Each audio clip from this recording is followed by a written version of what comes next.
Hey there, AFTERBUZZ TV fans and Star Wars fans. Welcome to a special episode of Spotlight On. We are going to be breaking down a retrospective of Star Wars Rebels with a very, very special guest, the one and only Vanessa Marshall. Stay tuned. You're tuned in to AFTERBUZZ TV, the ESPN of TV talk. Now, let the buzz begin. Hey there, AFTERBUZZ fans. Thank you so much for joining us for today's Spotlight On. Let's go ahead and not waste any time. I'm your host, Megan Salinas. To my left is the lovely Katie Cullen. Hi, all my buddies. And joining us in the studio today is the fantastically talented Vanessa Marshall. Hello. Thank you Hi. so much for coming in today. Oh, I'm so grateful to be here. I'm so glad we finally are able to do this. Yeah, you were fun fact for anybody who might not remember all the way back to season 1 of Star Wars Rebels, but Vanessa was actually the very first guest that we had on for our Star Wars Rebels after show. It was so much fun. I know. I'm so grateful to finally come back. Yay. Yeah, I feel like we're bookending a little. A little bit. Yeah, it's always been wonderful getting the chance to talk to you about this show in particular. Yeah, I've seen you on a couple red carpets here and there, but it's not the same. This is way more fun. Yeah, and you've been able to call in a couple times. You've always been that's right. super gracious with your time, but there's nothing quite like hanging out in the studio. Definitely. Exactly. So let's go ahead and go back talking about bookending. Let's go back to the beginning a little bit. Mm-hmm. How initially did you get involved with Star Wars Rebels? Well, like many animated shows, I received an audition, and it was called Wolf. I didn't know what it was. That was sort of its undercover name. And it made mention of like a sun sword and the cause and certain things. As a Star Wars fan, I generally think everything has everything to do with Star Wars, so I just made it Star Wars for myself, and luckily it kind of panned out because it was indeed Star Wars Rebels. And I got a call back, and when I went into the room and I saw a picture of the Twi'lek race, and that was meant to be my character, and then I looked over and saw Dave Filoni behind the glass, I realized what I had done. And I'm surprised that like Wolf should have been the dead giveaway. I'm also a Clone Wars fan, so you got your Wolf pack. Like, yeah, of course. But I don't know. I guess I never thought I'd be so lucky to be working on a Star Wars cartoon or anything like that. Nothing against myself, but just that's like Christmas explosion forever and ever. You know what I mean? So anyway, I got the call back and I drove away. And I remember I called my friend and I said, "This is as good as my life is ever going to get." and I kept the parking pass from that day. And yeah, and then then I got the call that I booked the job, and then I lost it. I literally was sobbing. I could not even function. And then it began. And then of course I had to, just be a professional and do my job, and I could fangirl flail on my own time. but that was sort of the original beginning. Yeah, because this is the dream, isn't it? Being on a Star Wars project in any capacity, Any let alone capacity, long-running even, team like, mom character. Oh gosh, yeah. Yeah, I was just blown away. I'm so grateful because I saw the first film with my aunt. My parents, they met in Boulder High School, and so my whole family lives in Colorado. And sometimes my parents would just sort of deposit me there for the summer, which was like long-term babysitter care, because I had a million cousins and we had so much fun. We'd go hiking and this and that. And she took us to see, what's now known as A New Hope. And I loved it. And so throughout this whole process, I've called my aunt and I've said, "Can you even imagine if you would have told us that I would be having anything to do with this narrative on any level?" Like, both of us just sit there and freak out. So anyway. So I have to ask, what was your aunt's reaction when you told her you were going to be a part of this? She was so happy. Yeah. She was like, "You're a star. You're a star." Aww. I know. She's like just the kindest soul in the world. She's an amazing woman. She had stage 4 ovarian cancer, and they gave her like a half hour to live. She's been fine for 12 years. Wow. That's how resilient she is. I mean, the power of positive thinking. I mean, she's just so supportive and kind to everybody, and apparently to her own body. So, yeah, I'm grateful she's around to celebrate this with me. She sounds incredible. Yeah, she's amazing. She's my hero. So, knowing that you've been a big Star Wars fan for a long time, I guess like looking at the way that they had initially used the code words for Star Wars, I guess that should have been a dead giveaway for how the series was going to end in terms of how tied in with nature it was going to be. And Dave Filoni's got a thing for wolves, doesn't he? Yeah, a little bit. Yes, most certainly. Yeah. Yep. So that makes a lot of sense. Yeah. So kind of looking at this series as a whole, it's one thing to talk about a particular season or to talk about a particular sort of set of plot points, or like where it lies in the time frame. But looking at this series as a whole, what do you think your favorite bit of development for Hera was? Well, personally, I really enjoyed, there was an episode called Wings of the Master when Hera flies the B-Wing. And as a Star Wars fan, that meant everything to me. As the daughter of a pilot, my dad was in the Air Force, and he flies an open cockpit biplane and does aerobatics. Like he's, and he said that Harrison Ford goes to these pilots meetings that they have, and he's so cool, and I love to hear that. I've never met Harrison Ford, but anyway, it meant a lot to me because I see the same values in Hera's worldview that my dad embodies that I respect so much, and I felt like that episode really fleshed that out, and that was special to see. I also loved some of the moments with her father where they sort of had a nice big healing moment together and sort of joined forces. And we got to find out a little bit more about her history back on Ryloth. And, the recent developments with her, with Kanan, where we get to see a little bit more of that stuff in front of the camera. And then, of course, spoiler alert, if you haven't seen the fourth season, tune out for a sec. But Tune out for the rest of the interview. out. Yeah, you might Guys, wanna- Go yeah, to come back Amazon, a little bit. buy the Blu-ray, Yeah. and watch it, and then come back. Yeah. But for her to have a child with Kanan, I thought was such a beautiful way to end the show. It was just lovely. And as a nerd, the moment that Ahsoka came down the stairs and revealed herself as Fulcrum at the end of season 1, for me was everything. But that's just, that's my fangirl answer. But anyway. No, I think that was everything for a lot of people. Oh my, yeah. She's back. She's alive. Oh, I was crying. and then to get that again at the end of the series too. Thank you, God. Yes. Thank you. I know. So I'm now hoping and campaigning that he'll do something where we get to see Ahsoka and Sabine go and retrieve Ezra wherever he is. And then, of course, I'm very curious how Hera raises her son and, whether or not he has Jedi capabilities. And so more will be revealed, hopefully, there. Hopefully. Fingers So we want crossed. another in-between series, except instead of Before A New Hope, we want it before Force Awakens. Exactly. I'm Yeah. down. Yeah, and before what will now be, I guess, Resistance, which takes place. Yeah.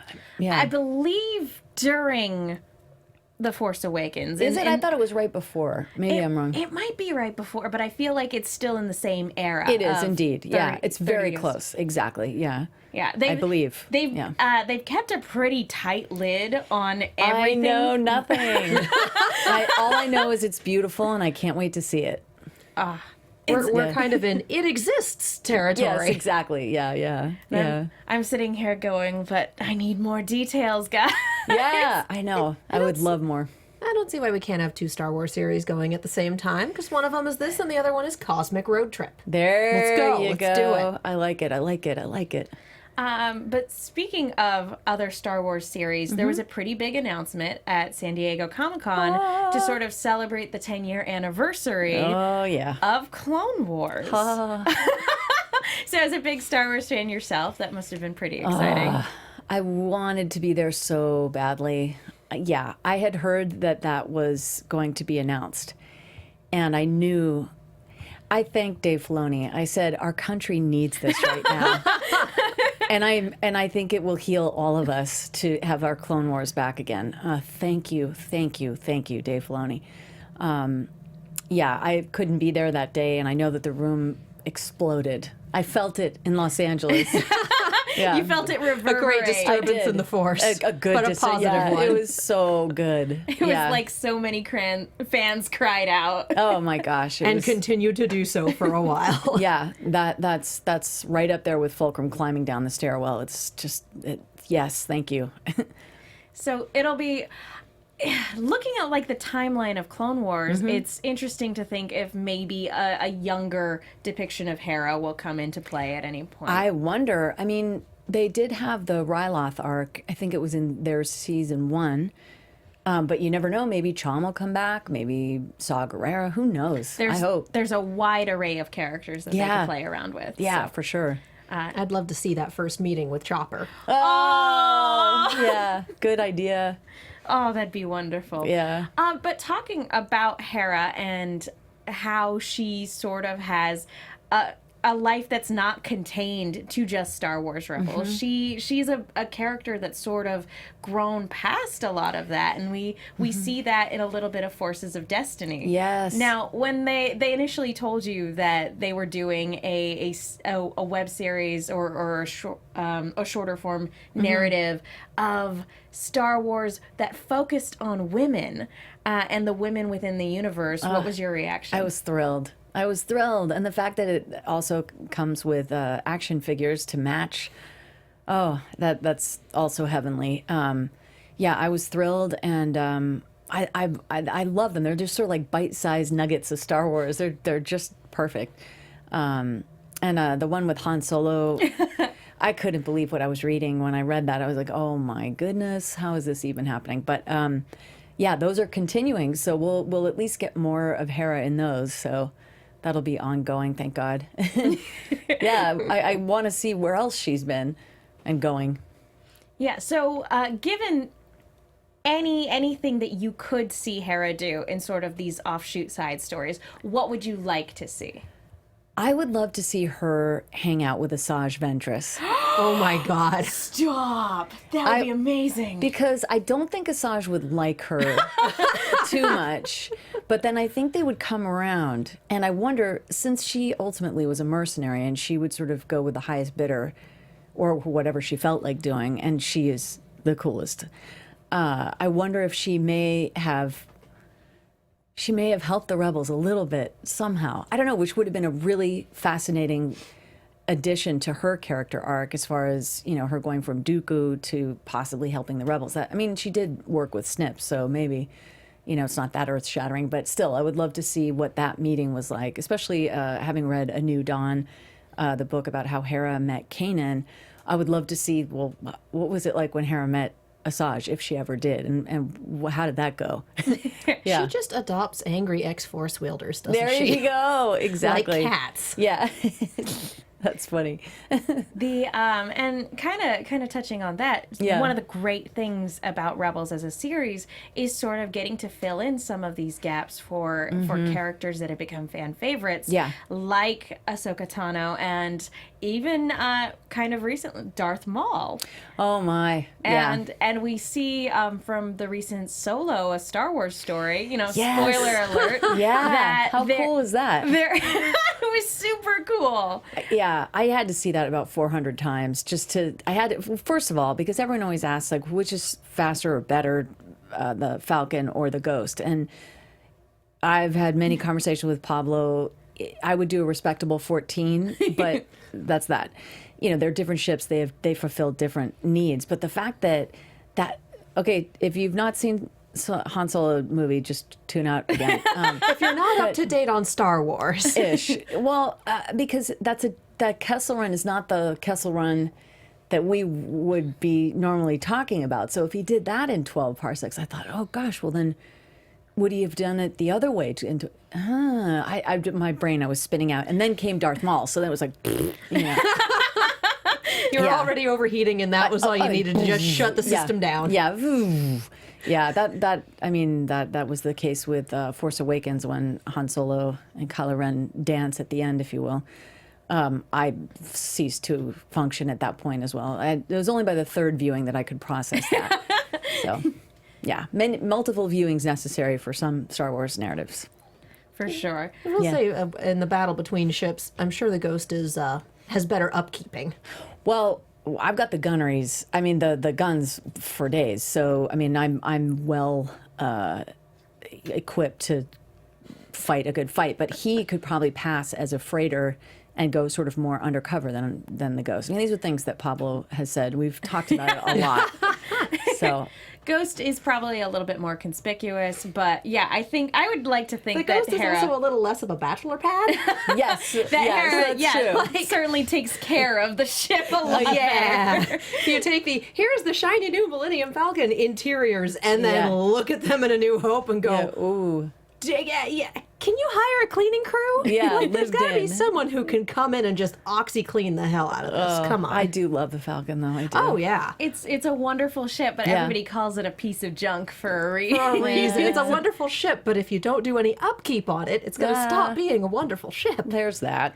But Yeah, But- but anyway, I was really happy to see Darth Maul in the Solo movie, and yeah, I loved all that entire part in the story where he meets with his brother and his sister and his mother, and they rebuild him and all that stuff in the Clone Wars, and to see him come into Star Wars Rebels and deal with Obi-Wan, and then of course seeing him in the Han Solo movie, it was very satisfying.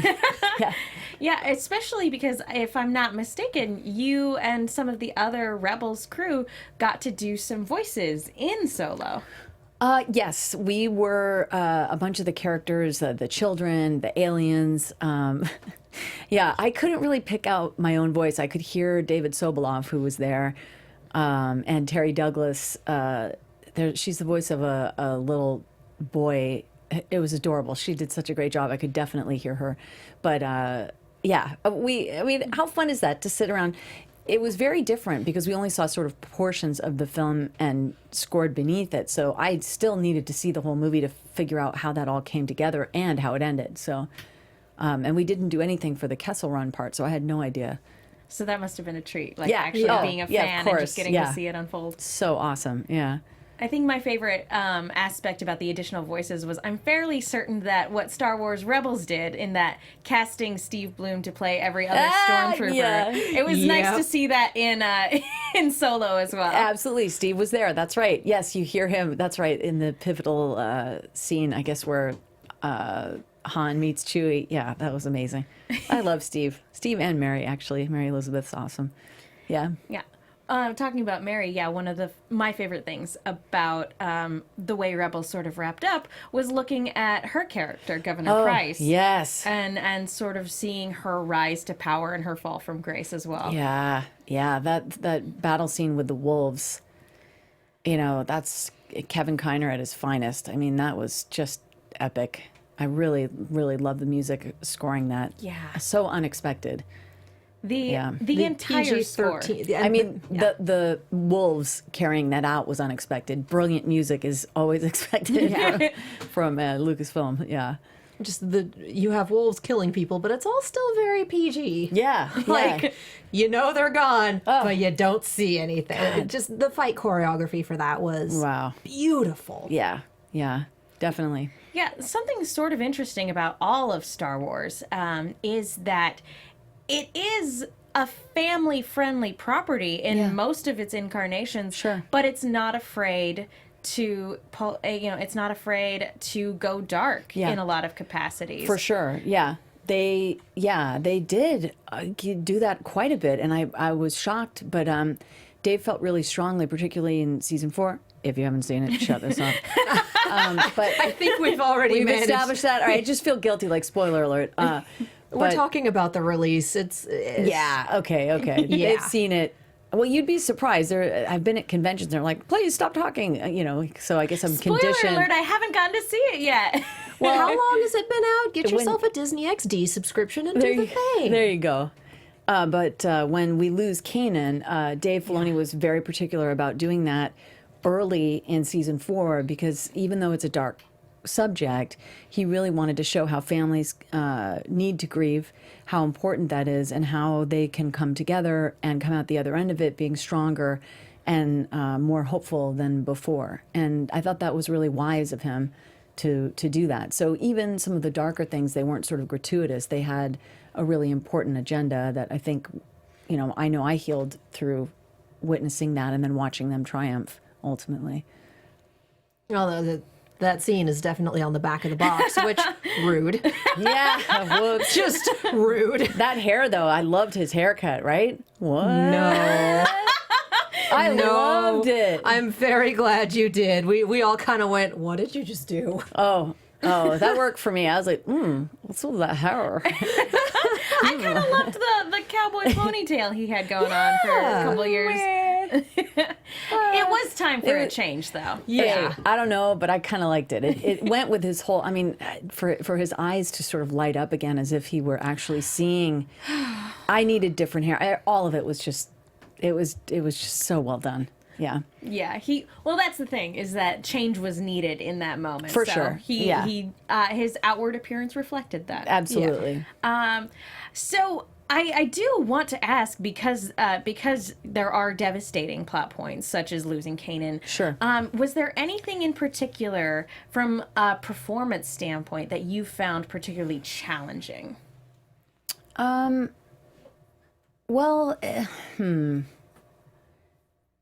no, I think it wasn't, well, all of it was challenging to try and like stay focused without fangirl flailing. There's that. But it was so well written that it was a lot easier to say the words. They all made sense in that order. I mean, everything felt very natural, and I felt very empowered and supported by Dave and the whole cast, and we came to know each other, and Dave trusted that we knew our characters so well that I don't know that I was ever afraid or and I mean, there's always a certain measure of being sort of hopeful that this goes as well as it can or whatever. But you put a lot of faith in your director. For yeah. But I knew we would come out the other end, and we did so many different takes and different versions. It was really more fun to see what did they end up choosing. Yeah, that some of that Kanan stuff was it was very cathartic to do that, to be able to feel those feelings and sort of literally heal it live, I guess. But I probably cried more watching it than I did in the actual show recording it. But just because it was very powerful. Yeah, the way they animated it was just, it's always beyond anything I could ever imagine. It was great. Yeah, it was executed exceedingly well. Yeah. Pretty devastating, which was the point. Yeah, for sure.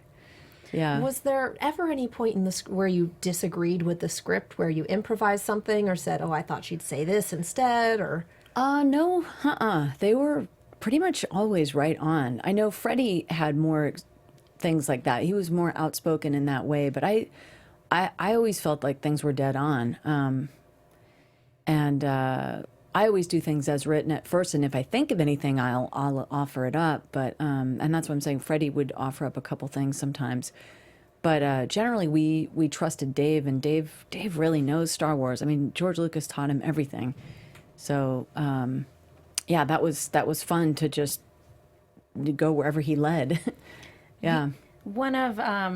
One thing that was sort of an element that was brought in season 3 that I think made a lot of fans of the expanded universe happy was bringing in Thrawn. And something that talk about music, right? Oh, so good.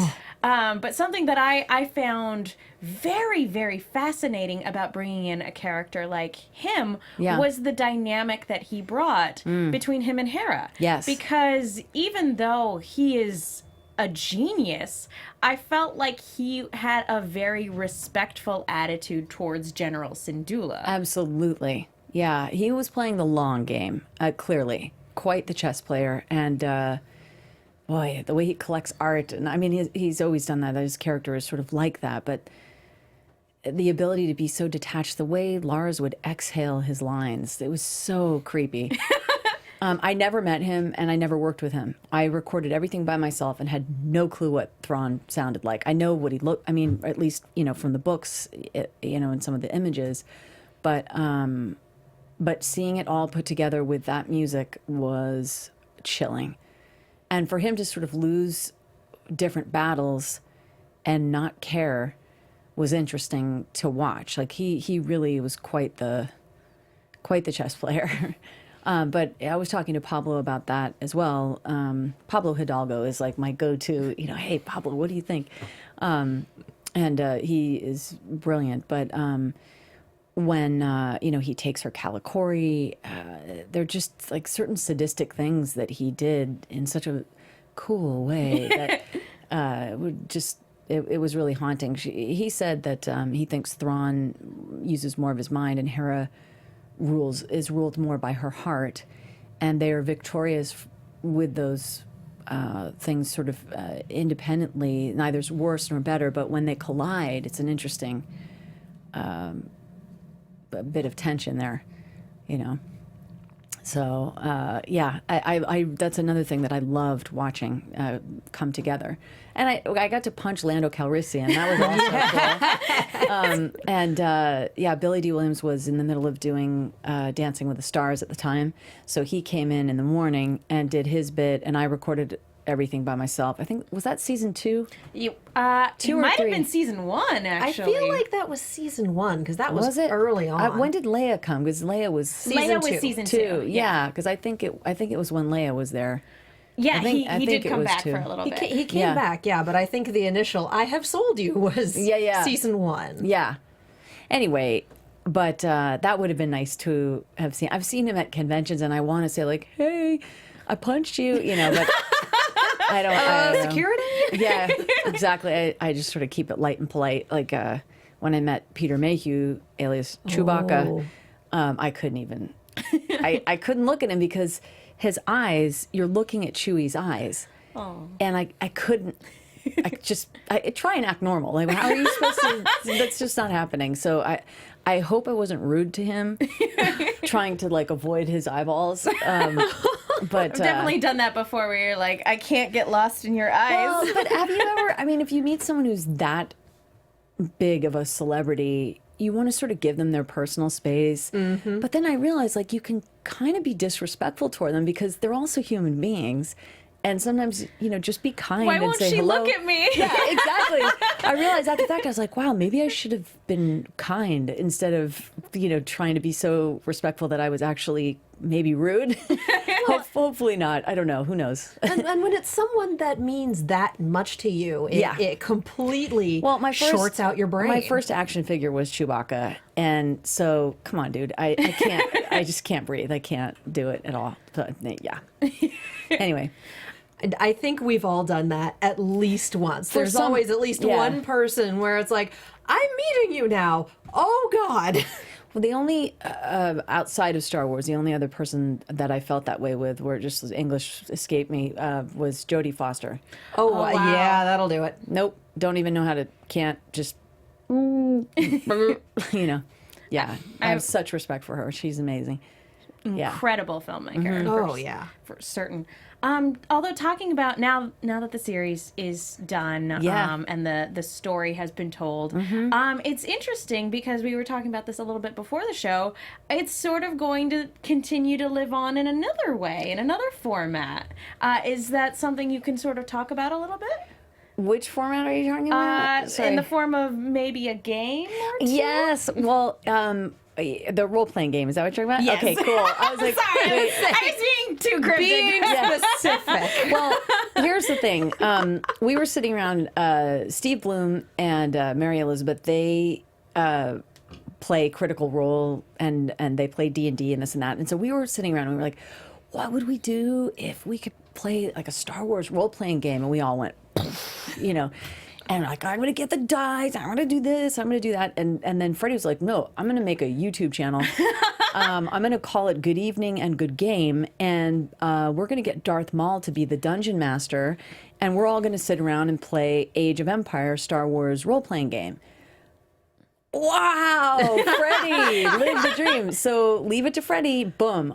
That actually happened. And there are 5 episodes on Freddie's YouTube channel now, Good Evening and Good Game, GEGG, if you want to Google that. And these games are great. Now, I had played D&D one time with a couple who I believe were sort of on the verge of breaking up. So, Oh dear. yeah, and it was really great food. So I was medicating with food throughout the entire process. I don't really remember much else other than like, I don't know that this is like the healthiest game in the world. But that's not fair because they, he was the DM and it was just awkward. And but that's not what happens in our game. Taylor had never played before. And we both, like the noobs, we sort of learned by the end of it, Taylor was crushing it. And yeah, the 5th episode, we kind of came into our own, and now we're like, okay, let's do this. And we're going to do a ton of them. And I think several other Star Wars role-playing games as well. So definitely stay tuned for more of those antics. I think Tia's going to join us. We might have Dee Bradley Baker come and join us as well. You got to get a little Rex in there.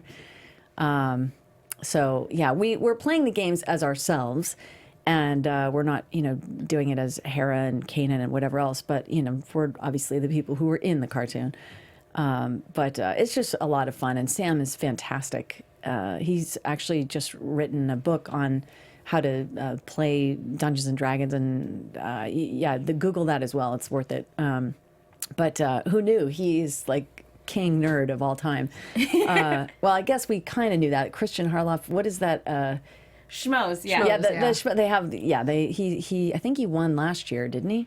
The Schmodown? In terms of talking about Star Wars stuff, I would not want to get into a Star Wars fight with Sam. No, you sit Christian and Sam down, and you get some popcorn, and you just go, all right. Go. Begin. Yeah. You throw out a topic and then you run away. Go. Yeah. You get behind the glass, you put your headphones on, and you just listen to it go down. Yeah, but anyway, so it's loads of fun, and that's ongoing. So we get to hang out and do that together. So he sounds like a perfect choice for DM. Yeah, yeah. He's lovely. Yeah, he's like just mean enough, but yeah. He's the best. But not unfair. No, and he loves it, and he was so happy that we grew as players and kind of came into our own. It was great. Well, I'm looking forward to more of those. That'll be fun. Yeah. We are sort of a little bit on the tail end of our show. Are there any other upcoming projects that you'd like to talk about that you can talk about? Yeah, well, as we said, Forces of Destiny is ongoing, so you can look for new episodes of that. People obviously can get the season 4 DVD for Star Wars Rebels here. I don't know if you can see that. It's awesome. Dave Filoni has all sorts of commentary, and Kevin Kiner talks about the music. Dave goes on and on about the Force. I won't ruin things, but it's really special stuff. There's Rebels Recon stuff on here. Over 6 hours of content. So that's definitely worth checking out. It's almost as long as the season itself. Yeah, no, for sure. There's also, I just did an episode of Ben 10 and Teenage Mutant Ninja Turtles. And nice. There are 2 other major franchise things that I did that I can't wait to announce. And there's a game that I'm the lead in, and I can't wait to talk about that, but of course I can't. So anyway, if folks want to follow me on Twitter at Van Marshall, I will announce things as I can, and we'll stay connected that way. Out of all the upcoming stuff that you can talk about, what are you most excited about?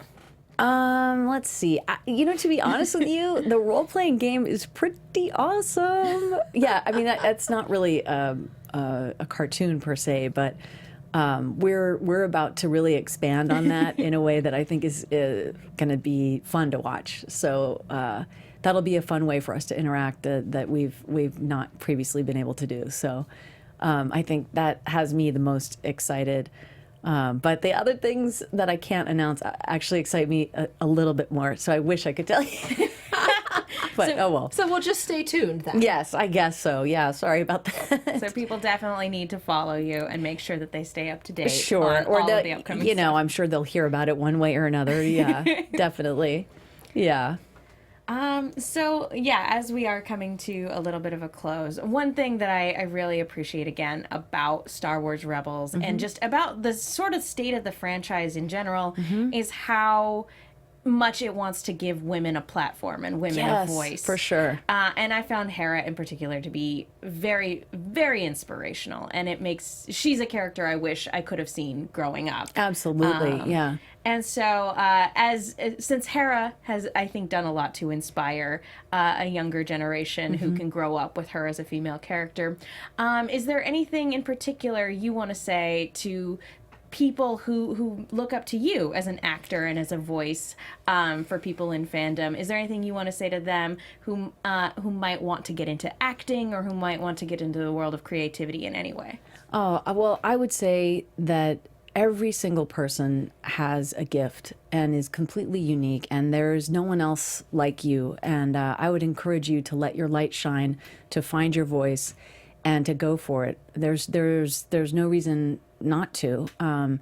And whatever hobbies or things that bring anyone joy, I highly recommend doing those, because it's not enough to just take voiceover classes and step up to the microphone. It's good to have a full heart. Go on that vacation, do whatever it is that fills your soul, so that you have perspective.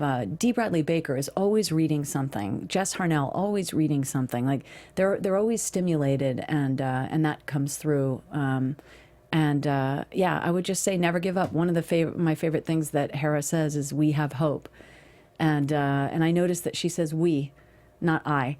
So I would love for us all together to have hope. I think we need it. So let's stand together on the side of hope. I love that. Katie, do you have any other final questions? No, I think that's a real good place to. I think that's an excellent place. Very, very cool. Thank you for having me. Thank you so much for coming in. It's always a pleasure getting to chat with you. And getting to chat with you about Star Wars and about other fun projects. Yay. Always a pleasure. So thank you. Thank you so much. One more time for the people at home, where can they go if they want to keep up with you? At Van Marshall on Twitter, and on Instagram at Vanessa Marshall 1138. Well, thank you again. Thank you. Yeah. Katie, where can people go if they want to keep up with you? You can follow me all over the social medias, as well as on YouTube and Twitch at Kiaxet. That is Kiaxet. Woo. And I'm Megan. You guys can follow me on Twitter and Instagram at TheMenguin. That's TheMenguin. Just follow me on Twitter. I've got a lot of fun stuff coming up. Vanessa, thank you so much again for coming in. Thanks. Thank you guys all so much for watching. We will see you next time. Bye-bye. From executive producers Maria Menounos, Kevin Undergaro, Phil Svitek, and the entire AfterBuzz TV staff, we would like to thank you for listening to the AfterBuzz TV network.